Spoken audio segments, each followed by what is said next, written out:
was your weekend? It was great. It was my wedding anniversary. Ah, did you do anything to celebrate? Yeah, we went for dinner at Bar Napoli. It's the restaurant we met in. Actually, that's a funny story. Oh? Tell me about it. Well, my friend Ross asked me if I would like to go on a date with his friend Emma.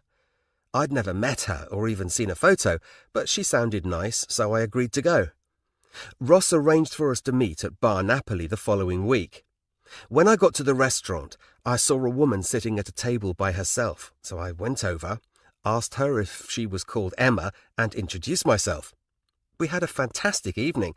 We had lots in common, and we chatted for hours. I could see that Ross was sending me loads of messages, but it was a bit annoying, so I turned my phone off and ignored him. When I left the restaurant, I called him to tell him how amazing I thought Emma was, but he was really upset when he answered the phone. Why? Well, he asked why I hadn't met Emma and said that she'd waited for me in the restaurant for over an hour before going home. He said that she was really angry and that he couldn't believe I'd been so rude. What? I was really confused. I told him I'd been at Bar Napoli, met Emma, and that we'd had a great time. Then he asked why I'd gone to Bar Napoli when I was supposed to meet her at Cafe Napoli. Oh, Cafe Napoli, not Bar Napoli. It all started to make sense. I'd misunderstood the name of the restaurant and gone to the wrong one. I felt awful that I'd left Emma waiting alone. She must have felt so embarrassed. Oh no, that's terrible. But hang on, what about the other Emma? The Emma that you had dinner with and who is now your wife? Well, it turned out that she was waiting for a date too. A friend had arranged for her to meet someone also called David. So, when I said I was Dave, she thought I was him. We had so much other stuff to talk about that we didn't actually mention our friends.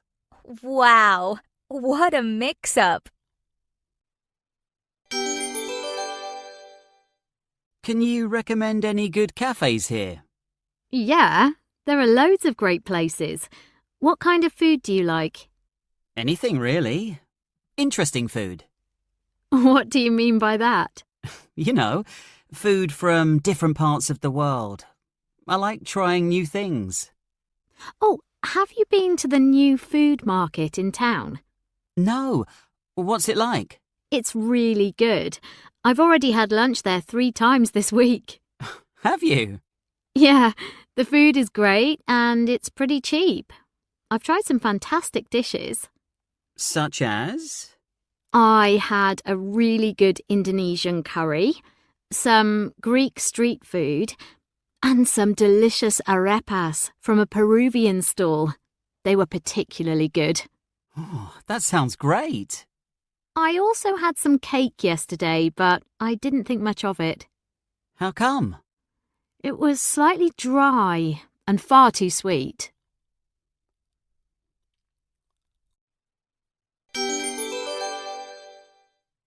On today's show, we're talking to Nancy Fleming, author of several books about management skills. She's here to tell us all about her new book, How to Be a Great Communicator. Nancy, it's great to have you on the show. Tell us, why did you decide to focus on communication skills in this book? We have so many different ways to communicate these days. Email, messaging apps, social media. But even with all these tools, we're often still not very good at communicating well. And bad communication can often lead to misunderstandings, can't it? Exactly. It's really important to think about the way that we communicate with other people, at work and out of work. So, what are your top tips? Well, people can start by improving their listening skills. We often think that speaking and writing are the main parts of communication, but listening is actually really important. Sometimes we're so focused on what we want to say in a conversation that we forget to listen. A good communicator waits to listen to what the other person is saying, then takes time to think about what that person has said before they respond. Okay. What else? Be clear and don't say too much. You should try to get your message across in as few words as possible. Talking or writing on and on about something can often make people feel bored, and they might stop paying attention. Keep your communication short and to the point. And what about body language? Body language is so important. We don't just communicate verbally through words, we also use our bodies and the expressions on our faces. In fact, one study says that body language counts for 55% of communication, and words only count for 7%. So it's really important to think about body language. If you start looking out the window when someone is talking, or look at your watch, they might think that you're bored or not interested in what they're saying.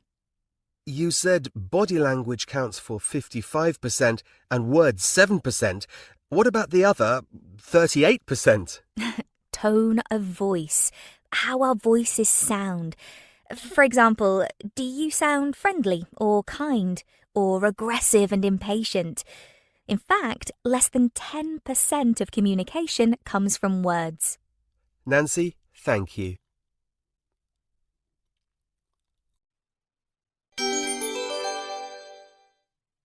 What's in a word? Well, it depends on who says it and what they mean. Many of us believe that most conflicts in relationships are the result of miscommunication, and so often this comes down to language, sometimes just one word. Take the word invite, for instance. A few days before my friend's birthday, she sent me a message saying that she wanted to invite me to her birthday party. It was in a private room at an expensive restaurant. I knew the place, but only from the outside. But I messaged her back and replied that I'd be there. I bought her a present, and when the day came, I went. At the end of the meal, when the bill came, it was clear all of the guests were expected to pay our part of the bill. I was really upset. She should have been clearer. It cost me a whole week's salary. It was such an expensive place. Well, that can't have been good for your friendship. And what about other types of relationship? Maybe workplace ones. Rich has a story from his workplace. I was in my first month on the job, and my manager said she wanted to talk to me and could I come to her office. I felt really nervous. She had a very serious style, kind of scary. I walked into her office and sat down. She was actually really nice. She wanted to know if I liked the job. Then she asked whether I'd had any problems with colleagues or anything. I answered her, and we had a good conversation. Then she started checking her computer, and she said, "OK, could you close the door?" I got up, closed the door, on the inside, and stood there. My manager kept looking at something on her computer, and there was dead silence. Finally, she looked up and said, "Oh, are you still here?" I was so embarrassed. That is embarrassing. At least next time you'll know what to do, if there is a next time. And speaking of next time, when is next weekend? Sometimes it's not so clear, like in Josh's story. Not long ago, my friend Endra called me on a Wednesday night and asked me if I was doing anything the following Saturday. He said, "Are you doing anything next Saturday?" And I said no. He said he was giving a surprise party for his wife Moni and asked me if I could come. I said yes. Endra told me that I'd be in trouble if I told her. I promised that I'd keep it a secret. Anyway, it was at their house, and the plan was for me to go there at 7 p.m. on Saturday and set things up. Then the other guests would arrive at 8 p.m, and Endra and Moni would come back from a restaurant at 9. So, 3 days later, on Saturday at 7 p.m, I drove over to their house and knocked on the door. Moni answered the door and said, Josh, what are you doing here? I just said, what happened to the party? Endra walked up behind her and looked at me with an angry expression and said, I told you it's next Saturday. I basically ruined the whole thing. Very awkward. I would have been pretty angry with you too. Meanwhile, we have time for one more. And this one's a reminder to all of you learning a foreign language to pay close attention to your grammar. Here's Ella. So I was having a coffee with a Scottish woman who I met at the college, and at the time my English wasn't as good as it is now. We were sitting chatting, getting to know each other, and at one point the conversation went a bit quiet. So I said, I'm sorry, I've been talking too much. Are you boring? Shall we leave? A very simple mistake, I know. But as I said, at the time, my English wasn't great, and I didn't even realize my mistake. She said, okay, asked the waiter for the bill, and when we said goodbye, I noticed she looked a bit uncomfortable. After that, we didn't meet again. I didn't realize what I had said until much later, during an English lesson about adjective endings. I still feel really bad when I remember that. Well, maybe she was boring. We'll never find out. We'd love to hear more of your experiences, though. So write in the comments or send me an audio message with your story of how a misunderstanding affected one of your relationships. Thanks for listening, and we'll be back with more next time.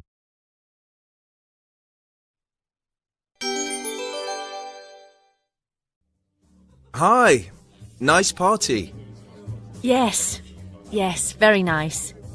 I'm Paul. I'm Denise. Nice to meet you. And you? How do you know Celia? We went to college together. Oh, yes. Were you on the same course as her? Yes, we both did food technology. How did you get into that? My mother was a chef, so I suppose I just thought it was a good idea. You know, I've always wondered, what exactly is food technology? Well, obviously you learn a lot about cooking, but it covers all sorts of other things. Such as? Well, how food is produced, researching new flavours. That sounds interesting. What do you mean by researching new flavours? Well, different ice cream flavours or crisp flavours. Crisp flavours? That's unusual. So, for instance... Well, I once developed a banana-flavoured crisp. Sounds terrible. What was it like? My tutor said it was the most disgusting thing she'd ever tasted. I'm not surprised. It sounds awful. It was. What about you? How do you know Celia? I used to work with her at the cafe. I was a waiter there, but I left. Really? Why's that? I liked the people I was working with, but I didn't like some of the customers. How come? Well, some of them were quite rude to the waiters. They got very impatient if we didn't serve them immediately. They were always complaining. How did that make you feel? Pretty angry, actually. But you can't lose your temper with customers. Yeah, I can imagine. But you like food? Yeah, I love food. This food's extremely good. Yes, isn't it? This salad's particularly nice. How about you? Are you at all interested in cooking? I love cooking, but I'm a terrible cook. I'm more of a restaurant person. Oh, so am I. But I'm fairly new to this area. Can you recommend any good restaurants near here? What sort of food do you like? Indian, Mexican, and I quite like Thai. That's, one of my favourites.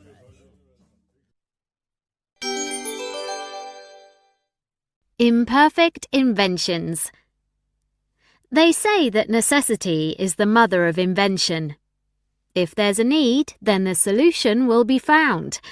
But there seem to be some needs for which the perfect solution hasn't been developed yet. Here are some of your ideas. Earplugs that work. More and more people live in noisy environments, and many said they had been waiting for years for the perfect earplug. I'm often woken up by the neighbours, and nothing I've tried has worked. No jam printer. Many of you asked if it was possible to invent a printer that never jammed. It's particularly annoying when I'm in a hurry and I get a pop-up saying the printer's jammed. Scratch-proof sunglasses. What can make you angrier than when you drop your expensive sunglasses and they get damaged? When I spend a lot of money on sunglasses, I expect no scratches. 0. Self-labelling computer filing system. It shouldn't be too hard. The program could scan the documents in a folder and choose a label that fits.